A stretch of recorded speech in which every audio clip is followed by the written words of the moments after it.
Hi, my name's Deanna Swoboda. I'm the professor of tuba and euphonium at Western Michigan University. I love playing the tuba, and I know you will too. I actually started on the clarinet when I was in the 4th grade, and I switched to the tuba in the 8th grade. We had a tuba in the band room, but we didn't have a tuba player, and I'm really glad I made the switch. I've been playing ever since. Now, the tuba can play high notes, can play low notes, it can play fast, and it can play slow. The tuba is really the foundation of the band. It's the fundamental sound. The tuba has a warm, rich, big, dark, resonant sound. And the better the tuba sound is, the better the band will sound too. I'm here to help you get started. Are you ready? All right, let's get started.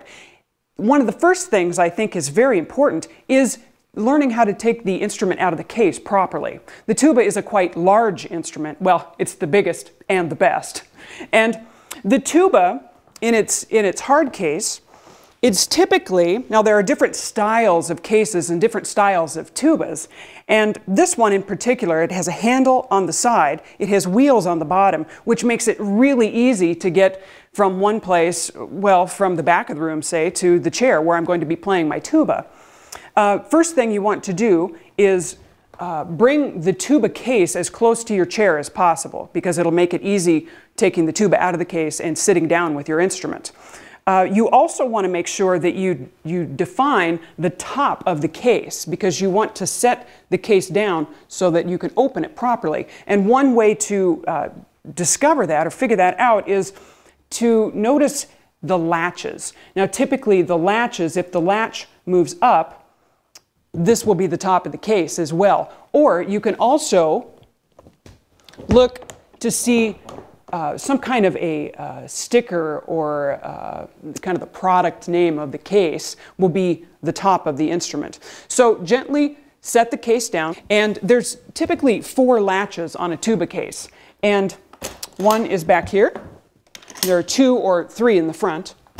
You want to make sure that you unlatch all of those and lift the lid. Now be careful when you lift the lid. Oftentimes there's some piece, a strap or something that will hold the lid up like it does on this case. Sometimes there's not, so you want to be careful, because that means that the case or the lid would collapse completely open. Just be careful, be aware of that. Now, inside of your case, you'll probably have a box or a container of some sort where you can keep your mouthpiece, your oil, and a rag. And this one actually has a nice place for the mouthpiece itself. And you want to take your mouthpiece out and place the mouthpiece into the tuba, give it a gentle twist to the right. Then you want to identify the largest tubing on the instrument, and that's typically the bell or the flared part. And you can put one hand on the bell and one hand on one of the other large tubes or the tubing here in the middle. So I like to have the bell and the tubing, and you lift it up like so. You can stand it up in the tuba case. Then you want to, it's really important to lift it with both hands. I like to place one hand here on the bow, the top bow of the instrument, and the other hand near the receiver or the lead pipe. Now it's very important that you never grab the instrument by the lead pipe or by these smaller slides, because they're somewhat delicate, and you just want to be careful because you don't want to damage the instrument. So a hand here on the bell, a hand on the bow, and you can lift it up out of the case. And when you're holding or walking with your tuba to your chair, you want to make sure that you're holding the instrument with both hands. So again, you have the hand on the bell and another hand on the larger bow, like so. Now playing the tuba takes a lot of air. And you can actually practice taking a big breath before you even pick up your tuba. Now, I like to think of a full breath like filling a glass of water. If you turn on the water faucet and you hold your glass underneath the water, it fills from the bottom to the top. And I like to think about my body filling from the bottom all the way to the top.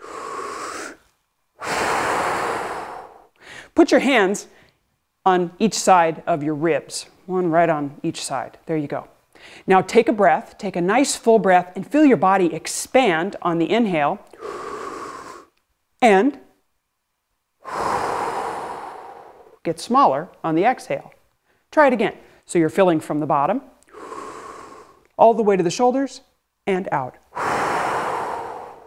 Good. Now I say filling to the shoulders, but that doesn't mean, because then my shoulders are at my ears, and I'm really tense. Oh, I want to have nice, relaxed shoulders, but still a nice, tall posture. So I fill that glass from the bottom to the top, and from the top to the bottom. I also like to do a breathing exercise before I get started. I imagine that I have a candle. I always loved blowing out all those candles on my birthday cake. So this is a birthday candle. I hold one right in front of my mouth, about 6 inches away. And I like to imagine the flame, and I want to blow the flame out. I take that nice full breath and blow out the candle. 2 candles, a little further away. 3 candles, even a little further away. Bigger breath. 4, 5, the furthest away, and the biggest full breath. I've warmed up my air, and I'm ready to play the tuba. Sitting with your tuba and having good posture is really important. I like to start from a standing position, both hands on the tuba, nice tall upper body. Sit down very slowly into the chair and bring the tuba to you. It's very important that you bring the instrument or the mouthpiece directly to your mouth in your tall posture. Now in this case, as you can see, I'm a little taller than the tuba. So I have to figure out a position to hold the tuba, how to hold the tuba to bring the instrument to me. Now if I position it on my right leg, it's a little too low. I'm a little tall. If I position it on the other leg, oh, it's still a little low. I could make it work, but if I made it work, I'd have to bend my upper body, and that ruins my good posture. So I want to find that tall posture. The other thing that you can try is sitting it on the edge of the chair, because some tubas are quite tall. And in this case, well, that's not effective either. And what I like to use in my practice and in my tuba playing, I like to use a tuba stand. And a tuba stand is an adjustable tool that you can place between your knees and set the tuba on top. You can adjust it to the perfect height for your height. And you can bring the mouthpiece directly to your mouth. Now there are also times in band where you'll have an opportunity to rest. And in that case, you can actually lay your tuba across your lap, and you want to make sure that the mouthpiece or the receiver is on the top, because that will make it much easier to get ready to play. So when it's your turn to play, you can bring the instrument up and you're ready to play. Now hand position on the tuba is very important as well. The right hand is your key hand, and I like to think of, imagine holding a ball. So my fingers are slightly curved, and I can bring my hand to the valves. And on most tubas, you'll either have a thumb ring, or in this case, we have a thumb bar or a thumb rest. It's a piece of tubing where you can rest your thumb underneath. And so as I place my hand on the valves, I rest my thumb underneath. My fingers are still curved, and I place 1, 2, 3 on the valves. Now it's my fingertips on the top of the valves, and you want to make sure that you don't want to press with flat fingers. Try to keep those fingers nice and curved, because when you start playing all those fast notes, you can go a lot faster. Okay, we're getting ready to make that first note on the tuba. Proper embouchure formation is really important. An embouchure is the formation of the lips. I like to start by saying the letter M. M. When you say the letter M, you have firm corners, notice, M, and the middle of my lips are nice and relaxed. It's the vibration of the lips that makes the sound on the instrument. So it's very important that the middle of the lips are nice and relaxed, firm corners. The next thing that's very important is to have your teeth slightly apart. And I like to practice this by taking my mouthpiece And using the shank, and you can wipe the shank off just a little, nice clean mouthpiece, and put that between your teeth. Okay, just between the teeth, just to open the teeth. Then I like to blow air through the back of the shank. So between the teeth and blow air through the mouthpiece.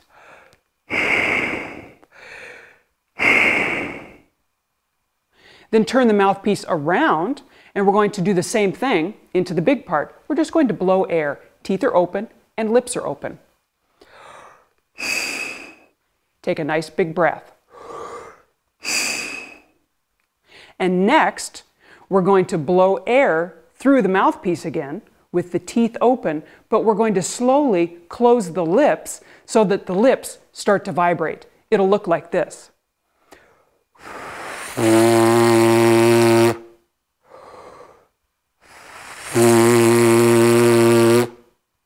And on the mouthpiece, that'll look like this.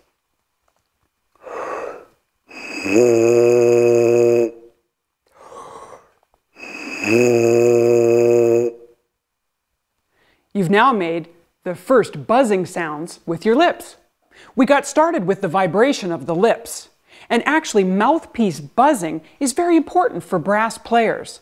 I like to think of the mouthpiece as really my main instrument. The tuba is really just the amplifier. It's like the speaker on a stereo. Anything I do on the mouthpiece will be amplified into the tuba. So, buzzing that note again.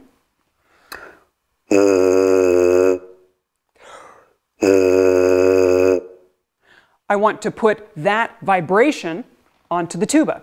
So I'll take my mouthpiece, put it into the receiver of the tuba, give it a gentle twist, bring the tuba slowly up onto my lap,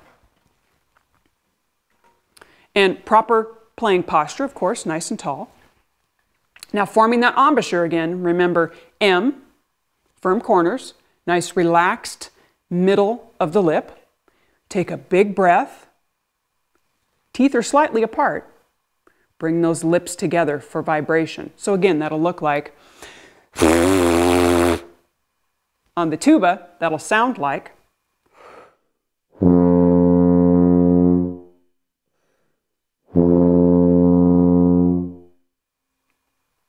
and you've made your first sound on the tuba.